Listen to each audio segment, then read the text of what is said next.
Welcome, everybody, to another great show of the GOOYOW Now show. Whether you're tuning in on the Facebook Live or you're dialing in via podcast on Spotify, Apple, or wherever it is that you're listening from, appreciate you taking the time to be here. As always, the goal of this show is to bring you as much immense value as I possibly can around real estate and getting out of your own way in the real estate space, particularly when it comes to digital marketing and other marketing aspects. And to that context, I'm actually pretty excited about this. So for those of you who have been following the last few weeks of episodes, right, you may have noticed sort of a theme. And the theme is, hey, if we're heading into a recession, we're heading into a downturn, we're seeing real estate numbers start to come down in some cases, and not all areas, but many areas. How do we start having more ways to buy houses? And my guest today, David Randolph, actually said it best. He's like, hey, if we have more ways to buy houses, we can be more successful in real estate. And I could not agree with that more. And so David is actually an expert at short sales. Now, I'm not going to steal his thunder. If you're listening to this going, Bob, what's a short sale? That's okay. It might be a newer term for some of you who have not been in the real estate game for a very long time, because while in 2008, 9, 10, there was a slew of them, there hasn't been nearly as many since then. But this doesn't mean that there isn't any, and it doesn't mean that you can't utilize it, and it doesn't mean that you shouldn't understand more about it. Because if you can do all three of those things, again, it simply opens the door for you to be able to do more deals, or even potentially tackle a deal that you couldn't have tackled otherwise, because now you have a different avenue to actually purchasing that house. And so I won't go into all the nitty-gritty details, because I am certainly not the expert at short sales. I think I've done 2 in my entire life. So I definitely barely even qualify as a newbie. I'm like a white belt when it comes to short sales. But without any further ado, I want to introduce David. And David, I'm so happy for you to be here and be sharing your knowledge. Thanks for being on, man. Yeah, thank you, Bob. I really appreciate you inviting me on to your podcast, your show, your whatever this digital media is that you're going to produce and send it out to. It's amazing things that you do in these areas with it. You're so talented with it. So I just love having a forum to be able to reach out to other people and talk about one of my passions, which is short sales. And I'll just kind of real quickly give you a background of who I am, where I come from, so you know why would you want who to you listen be who are you, David Randolph? Tell us. Exactly. And so, but I will, for those who are still going, wait a minute, is this stock trading, shorting stocks? No, shorting sales. So well, I'll give a super quick definition of a short sale, just so you don't hang up the call here. But then I'm going to later have to stick around, because I'm going to blow your mind with the real definition. So I'm going to give you the lie first. Okay. The lie that you hear in the media. And that lie is that a short sale is when the homeowner owes more than what the house is worth. So if they want to try to sell their house, they owe more than what the home would sell for. That's what you hear in the big box media, that's what a short sale is. It's dead wrong. Now, I just want to give that definition so that you know what our topic is. And later, as we talk, I'll explain. That's like a mic drop right there. It's like, wait, what? Because that's exactly the definition that I would have given too. So now you got me hooked. Yeah, that's what you've got in CNN, MSNBC, RIA groups, other people. But with 12 years of experience, I found that there's another definition. So this is where we do a teaser that I'll tell you the real definition later. So is that a teaser, right? I guess, Bob, I will give the real definition later. So anyway, no, it's a passion. I love talking about short sales. I am a real estate investor. I basically am a rehabber. I rehab about 5. So I'm going to give you my, back when we actually had these monthly RIA meetings before the pandemic, in your local city, you'd go to a RIA group and you would have networking sessions. I'm going to give you my 60-second networking, elevator speech that I would give people, in those meetings. And it's, hi, my name's David Randolph. I rehab about 5 to 10 houses a year. One of my claims to fame is that all my renovated houses listed on the MLS, under 260,000, all those homes listed for sale have sold in 7 days or less at list price or higher for 12 years. So my homes are drop dead gorgeous. So I'm a really good rehabber, but I cheat. Okay. So I cheat when I do that. I cheat because I make $50,000 to $150,000 profit on each house. Now, these are just $250,000 houses in St. Louis, Missouri. This isn't California 1.2. These are $50,000 to $150,000 profit on each house. And so I do that by negotiating short sales. So this is not a short sale listed on the MLS with a realtor, but rather it's a short sale where I'm working with the homeowner and then negotiating with the bank. So I'm negotiating with the bank directly to be able to buy that house. And so I've gotten really good at that over 12 years, been doing it the entire time, even when they supposedly dropped off, as you just said, which is not really true, but to everybody else they did. I didn't get the memo to stop. I kept doing them for 12 Perfect. years. Actually, I've been so blessed, Bob, to have over $3 million in cash in my IRA. This is not syndicated money. This isn't somebody else. This is my money from the blessings from being a real estate investor and what it's been able to do in my life. So because of that, in my IRA, I am not old enough to take it out. So I'm a hard money lender.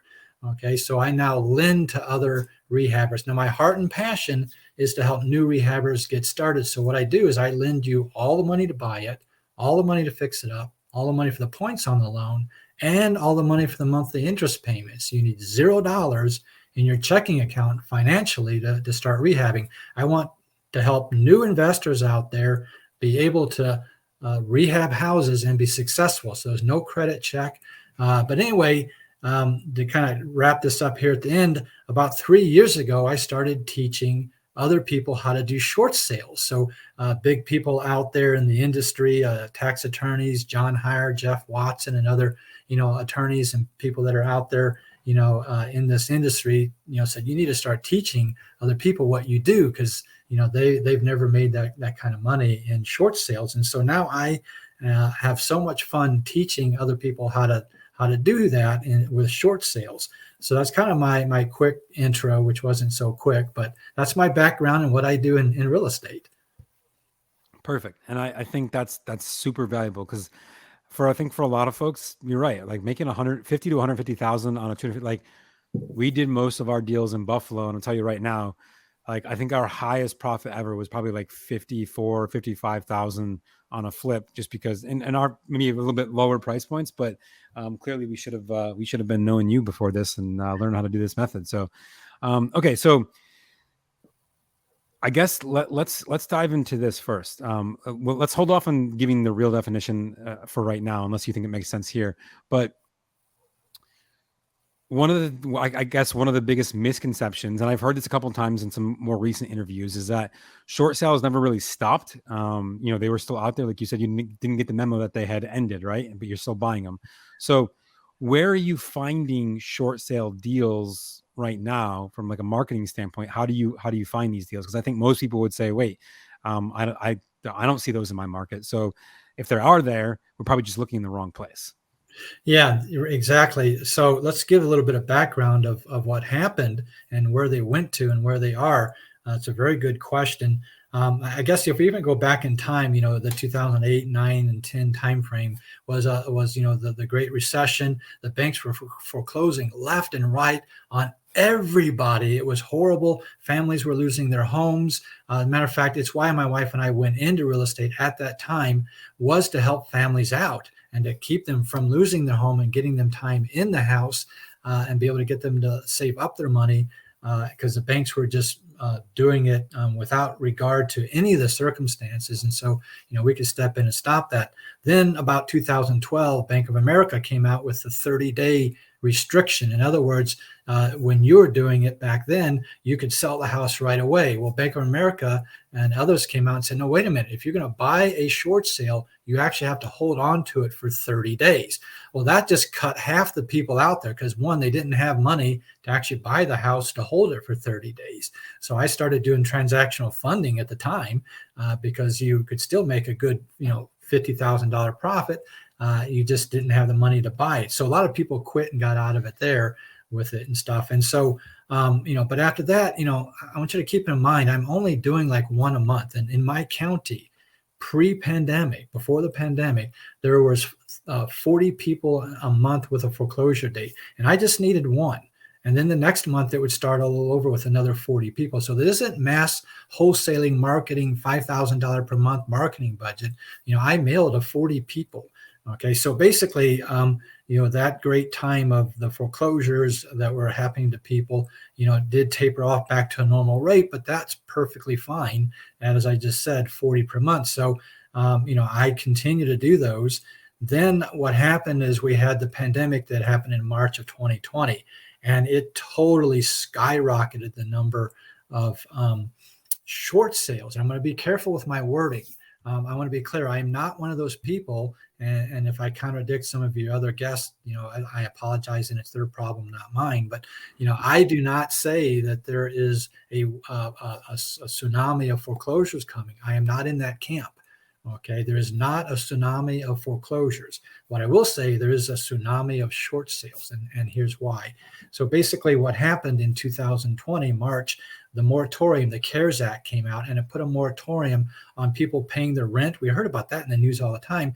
And right under the headline for that was a moratorium on your mortgage payment. So people did not have to pay their mortgage payment due to COVID. And that was in existence for over 18 months. Well, what happened was the banks also were not allowed to foreclose. So two things. One, they stopped making payments. And two, the banks could not foreclose. So the complete opposite of 2009 and 10, where the banks were foreclosing on anybody for any reason. This was the opposite. There was zero foreclosures. So at this point in time, Bob, according to Black Knight data, we have over 1.2 million delinquent loans out there from that forbearance time frame. So they didn't make their payment. They didn't think they had to. Then they get the rude awakening that you actually still owe all that money. They can't catch it up. And now, Bob, they can't refinance. So now we have those people that are delinquent, that are sitting there. Now the inflation has taken off. Okay, well, the second thing happened was interest rates rose to 7%. So now one of the normal avenues when you have equity in your house, which is to refinance, well, you can't refinance if the rates doubled. So that just caused a whole lot of those 1.2 million to get their chair pulled out from underneath them. Now with inflation and gas prices and food prices rising, we have additional new potential foreclosures coming in with missed payments. As a matter of fact, last month, they reported that the 60-day late, okay, so you have a mortgage and you miss a payment, you're 30 days late, you miss 2 payments, you're 60 days late. If you miss 2 payments, you're probably in trouble.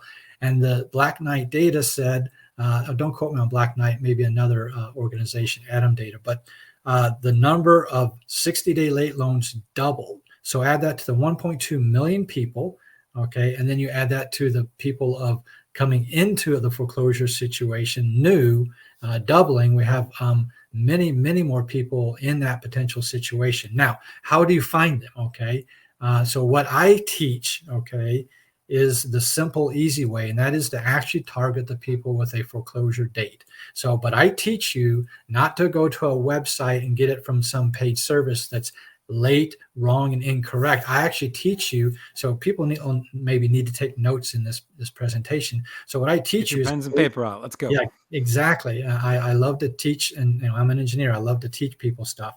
And so what you want to write down is you go to every foreclosure in the entire country, every foreclosure is done by county. So every county is the foreclosure for that property address that it resides in. Each county has a legal newspaper. It's required by law in all states, judicial or non-judicial, to post the foreclosure date and time and location of when that home will be sold at auction, regardless of the state you're in. And I teach you to get that legal newspaper information and mail to them by 5 p.m. that day. So that's kind of the over the surface beginner position to start with, is to target those people, but do it from the county legal newspaper. Cool. All right. So let me just kind of summarize here. So we've got avoiding people that didn't pay. Interest rates rose, which means, that a lot of them had inflation and especially in appreciation in their house. Now they're finding themselves back down without that. And when they face that foreclosure date, they're going to be hitting these legal papers. And then when you reach out to these folks to talk to them, are you talking about short sale? Do you use the word short sale with them, or do you kind of say, like, is it more of a conversation? Because one of the things, like, I remember, and this is kind of actually a funny story. When I first got started, I was marketing to foreclosures because back in 2008, that's, 9, that's what you did, right? There was a ton of them. So it was easy to get the information. And I remember, kind of just more out of ignorance than anything else, I sent a bunch of postcards that said stop foreclosure on it. So then they all got pissed off at me because it's like in their face, like all the mailman knows, everyone knows that they're doing it. So I'm curious, let's say, hey, someone goes, finds these paper, they start reaching out to these folks. What are you seeing is the best way to contact them? Are you talking to them? Are you mailing them? Or what? Yeah, that's an excellent question. I believe in real estate, not running your life, but you running the real estate. So for me, direct mail is always the easiest, tried and true system for marketing to people. We can do SEO, we can do other things, and it's important to have that. But as a base level, you need to have a marketing campaign that goes by mail, because that's the way to get into their house without them, finding you. You go to them. Okay, so it's your base level of using direct mail marketing. Now, what you want to do with that is put your phone number in it so they can call you, right? Okay, so you want them to call you. Now, when they make call sure it's you, the right phone number. Right. Well, no. In your letter, it's your phone number. So you're sending. Well, I just mean like a working one. It's funny. I had a friend send a foreclosure letter one time, and it was the wrong phone number. It was like a disconnected phone number, and he was like, "Oh no." Yeah, yes, definitely. So you want to have a number that is answered live. Basically, it's a very good point. And if you have to use an answering service, it can't be your phone at work where you're not going to take the call. So that actually is very important, because here's what happens is that when they call you, you don't say, "Hey, this David guy on Bob's, podcast said I can make $50,000 to $150,000 profit. Can I do a short sale, please?" That's not what you say, okay, at all. You're right. What happens is, as you know, in real estate, it's know, like, and trust. They have to know, like, and trust you.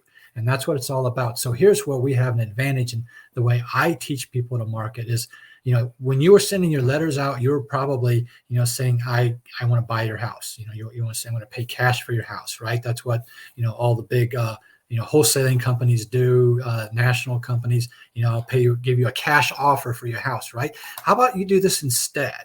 In your marketing, why don't you say this to them on the phone? So write this down. Basically, you want to say something, in your own words, to your own, effect of how you speak out loud. But basically say to them, "Hey, look, if you want to keep your house, I can help you keep the house. But if you do want to sell it, I can buy the house." So now you just became twice as valuable to them as the people offering a cash offer that's too low to pay off the mortgage.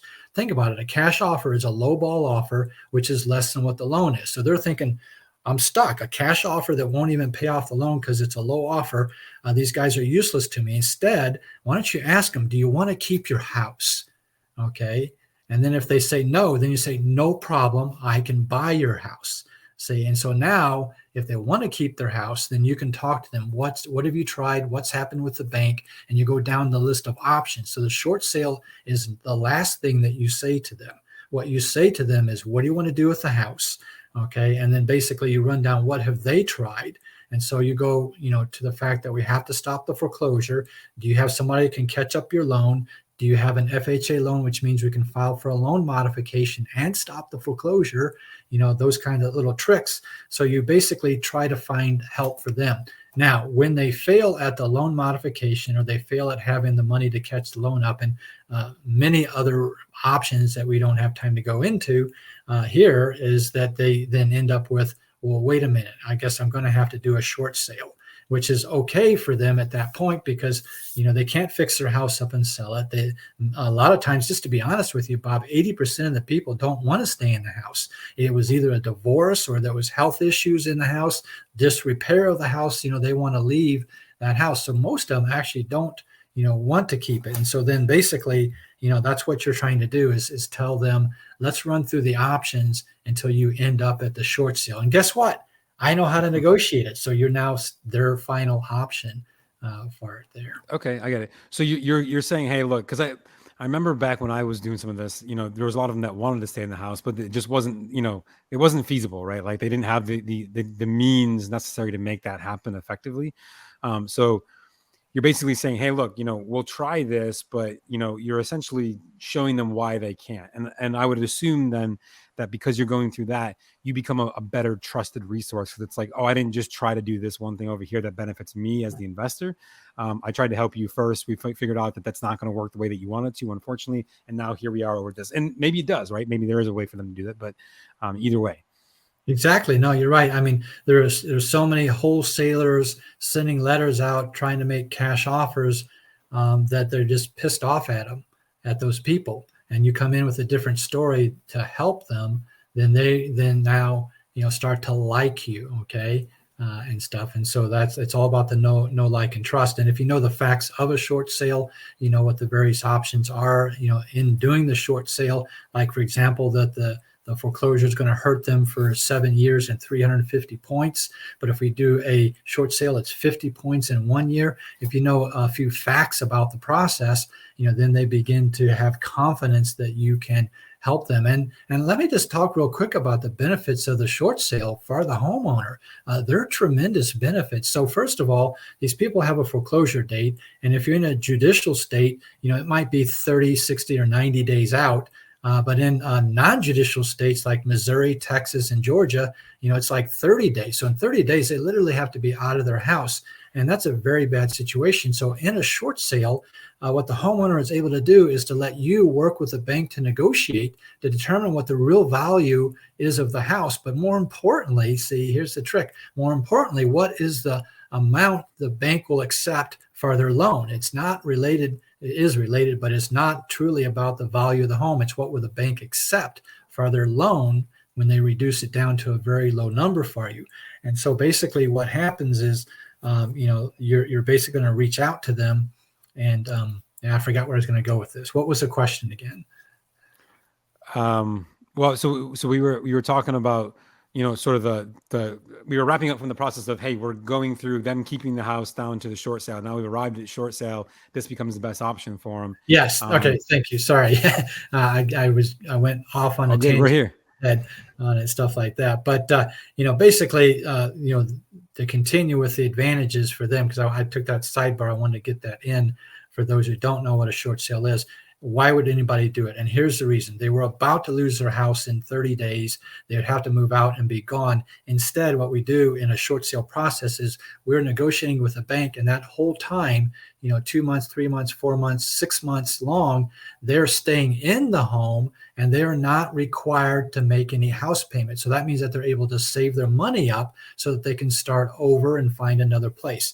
They also will get the deficiency removed. So in other words, if they go to foreclosure, they still owe the money. This is horrible, Bob. You lose your house and you owe all the money. It's a double whammy, and so you owe the loan still. And in the short sale, it says you owe zero in writing on paper that they have that says they owe no money whatsoever. And then the bank will pay them some money to move. You don't pay them. You never, ever pay them money. That's called bribery. You can't pay them money to do a short sale, but you let the bank pay them. So now they get some money to move also. So there's like 4 or 5, advantages, for that homeowner to do the short sale. That's awesome. So now let's talk briefly about the other side of this process, and that's building these relationships with banks, because of course no bank wants to take less than what they're owed. Like, that's what they would like to get, but just because it's what they want doesn't mean it's what they're that they'll always accept or hold or stick to the idea of that.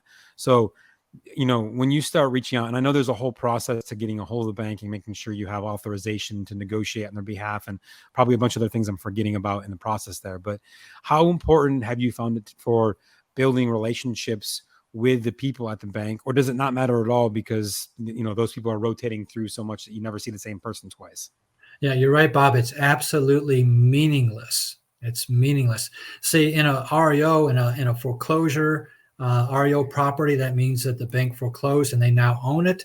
That goes to an asset manager, and you never even know where he's at, and he has hundreds of homes. This is the opposite of that. The bank does not own the home. There is nobody at the bank to contact. Okay, they don't own the house. The homeowner does. All they have is a loan that's missing payments. Okay, and they can't list the home or sell it or do anything. So every single time you do a short sale, you're working with and reaching out to a completely new negotiator at the bank on the telephone.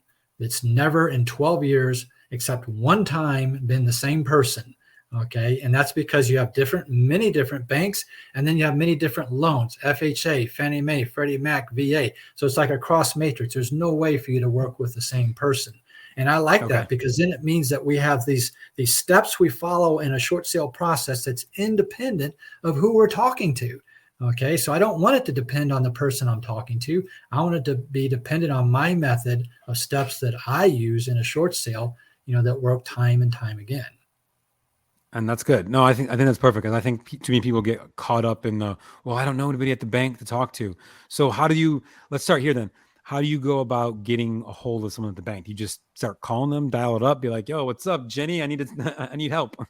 Yeah. No, it's, we have, the beginning process of that is that the homeowner fills out a single page authorization form that gives you the right and the ability to call the bank on the behalf of the homeowner. So now when you do that, you're giving them the loan number and the last four of the social security number. You're now acting as if you're the homeowner and speaking with the bank. So now you can say how much is owed, what's the monthly payments, how many payments behind are they, is this an FHA loan? And you run down a whole list of things that you ask them. You let them know you're in control and that you know what you're doing. Okay. And then basically you go down if this is FHA, you have to do the waterfall process. In FHA, you have to do a loan modification first. So you ask the bank, have they done a loan modification previously? Yes, they have. Great. So now we are submitting an offer for a short sale. If they said, no, they've not done a loan modification, you say, great, we're submitting paperwork for a loan mod. Okay. And so you are talking to the bank, directing them, getting them to give you the information for you to follow, my method or my process of doing the short sale, to you proactively feeding it to the bank. The bank doesn't do anything but issue you an approval letter, for you to buy that house. So you kind of said something about the bank doesn't want to take a cut on the loan. That's really not true. Okay. The bank is actually issuing an approval letter. Good example of a house that I did. The bank came back, they owed $205,000. The bank came back and said they wanted $196,000. Okay, well, that's not a very good, deal. I bought the house, and this is in public records. I bought the house for $29,600. Okay. The bank gave me a piece of paper that said, if I wanted to buy the house, I had to pay $29,000. I'm like, oh, okay, twist my arm. The bank is telling me what they will accept. It's not me forcing the bank into anything. And here's why this happens, Bob. There are completely different motivation and reasons for the bank, just like any homeowner. You don't go to the homeowner and say, what do you want for your house? You go to the homeowner and say, what do you need? Why are you selling? What's your problem? Okay. It's not about negotiating the price of the house. It's what do you need? Why are you selling the house? How can I help you? Same thing with the banks. Here's what the overriding factor is for the banks is that, one, if they have a non-performing note, a loan that's missing payments and not being made is the non-performing note. And in our fiat currency world of 15-to-1 ratio, if they're owed $100,000, the bank has to take $1.5 million off of their balance sheet, off of their books, that they cannot lend out to the general public at 7.5% interest. Not only that, if they get too many of these non-performing notes, the FDIC comes in and takes all their fiat currency away from them and shuts them down. Okay. So they would much rather take $50,000 or $25,000 for that $100,000 loan. Okay. That's part of their motivation. They are happy that I paid them $29,000, for that house. Now I turned around and sold it for $275,000. Okay. So don't cry for me. They twisted my arm and I didn't have to buy it for 29, but I did. It's a mutual thing. They tell us what it is and we accept it with it. So I think the banks are happy because they're the one that told me what the price would be. Now, a caveat in case people freak out, 29 and 270. I did put $80,000 into the house. I did fix it up. So I bought it for 29 and put 80 in it and sold it for 275. So I did do some work to that house, but they did tell me that's the price that they wanted. Right. Okay. Perfect. And no, I think that's a a huge deal. I did a lot of work for banks back in the past, so I understand the whole non-performing notes, and that starts to eat away at their balance sheets and hurts the regulator scores, which impacts so many things. People don't even understand, like the waterfall effect that has on what they do. So now that we kind of know, I'll say a little bit on the front end, the back end, of making this happen. What's your real definition of a short sale? Oh, this is going to blow your mind. Okay, this is absolutely incredible. So the real definition of a short sale is, and I'm going to back it up with a statistic right after I tell you the definition. But the real definition of a short sale is that the homeowner has missed one house payment. That's the true definition. If you cannot do a short sale unless they have missed a house payment. So the definition isn't, are you underwater? Do you owe more? It's, have you missed one payment? Okay. It's irrelevant what the value of the house is. I'm going to repeat that. It's irrelevant what the value of the house is. Now, here's why. Black Knight did a 30-year study across foreclosures over the past 30 years. They did a study. They looked at all the foreclosures in America for 30 years, and they took all the homes that had 50% equity or more. They had a foreclosure. They had 50% or more equity. They could snap their finger and sell their house on the MLS in an instant. Okay, 50% equity. They could sell it in an instant. Bob, out of those, 40% of those went to foreclosure anyway. 40%. And the reason is the homeowner doesn't care about the value of the home. They care about the fact that they got divorced, that they have cancer, that they have to move. It's about them and not about the value of the home. So when you step in and you say, here's your options, what do you want to do? And they say to you, I don't want this house. I'm out of here. Okay. You now have created a short sale situation. They're going into foreclosure. They're going to lose it. And a short sale will help their credit versus that. And so I say this to them. So write this down. You say to the homeowner, you say, look, you're never going to pay me. I'm not a consultant. I'm not a mortgage officer. You're not paying me for anything that I do. My goal here, ma'am, sir, is that I want to talk to the bank, and I want to get the bank to agree to let me buy it for $1. Okay, I want to buy your house from the bank for $1, and I'm going to, fix it up or do something to it, and I want to sell it for $1 million. Okay, now if that's not okay with you, Mr. Homeowner, I can leave right now, and you can go to foreclosure next Tuesday. And then I walk out the room, and they say, "Oh, wait, come back." They don't want to go to foreclosure. They basically have said they don't care about the house. So therefore, what is the problem with negotiating the price down to $1? That's the bank's problem. The homeowner is going to get a fixed amount of money that will be the same amount regardless of whether you buy it for $1, $29,000, or $190,000. They would have still got the same amount of money from the bank. So that's the real definition of a short sale. I like it. And I think you're right. I think when we look at it that way, it's simply a different avenue of buying houses, understanding that, hey, here's a situation in which I might not have been able to buy the house in one way, but maybe this other way I can. And actually sometimes that way enables us to actually make more on our side simply by being aware of the options that exist. Yeah, exactly. As a matter of fact, one of the things I want to be clear too, and kind of how I teach and how I feel, I don't teach people to do short sales for a flat fee. There are companies out there that do it for a flat fee, and many of those people are my very good friends. They have to be. No one else does short sales. They're the only friends I have that understand shop talk, right? But they do it for a $3,000 or $5,000 flat fee, but they don't get you $150,000 profit. So I want to be clear.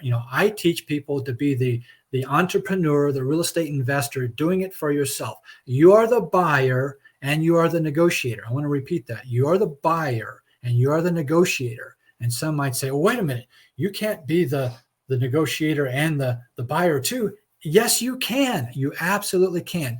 Let's say the bank asks you this question. Are you the buyer and are you the negotiator? If they ask you that question, you can't lie. You never lie to the bank. You say, yes, I am. And here's what the bank says. The bank goes, oh, okay, we're going to reduce the realtor commission from 6% to 0.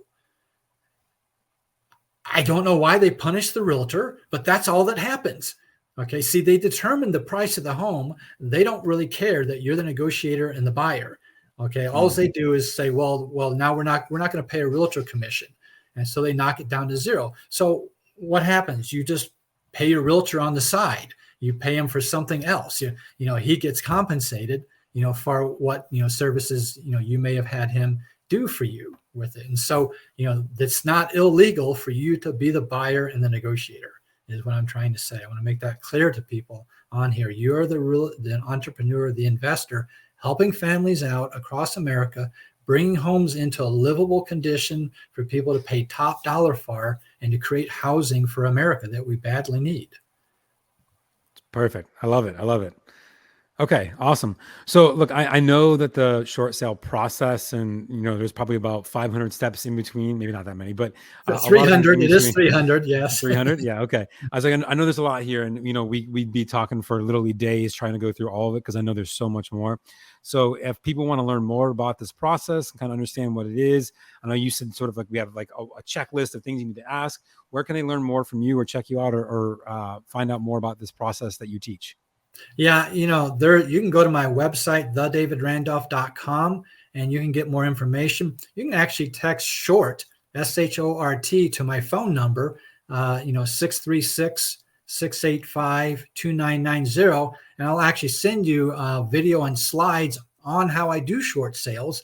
Okay. Now, Perfect. Don't think that you're going to go run out and start doing them perfectly from watching that. That's not what that's meant to be. It's meant to be like what Bob does, is introduce his people to different areas that might resonate with them, to learn more about and stuff. So, they go to my website, thedavidrandolph.com, and get that same video and slides and get more information on short sales.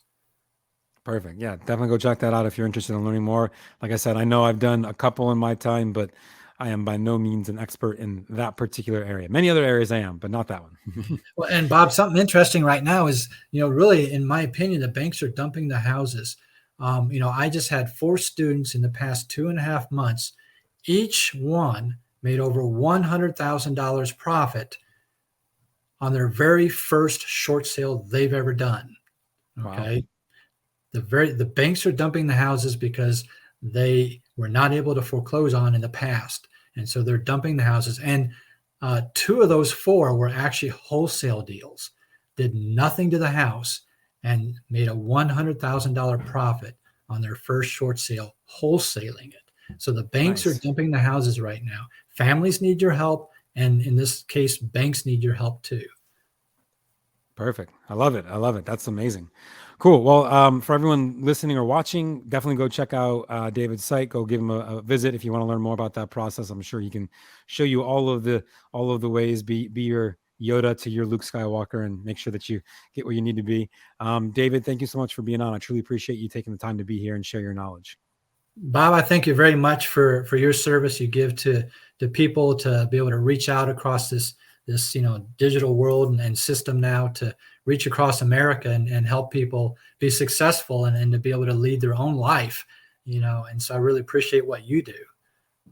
Absolutely. Thank you, man. I appreciate that. And for all of you listening or watching, thank you for your time. As always, I ask for one simple payment.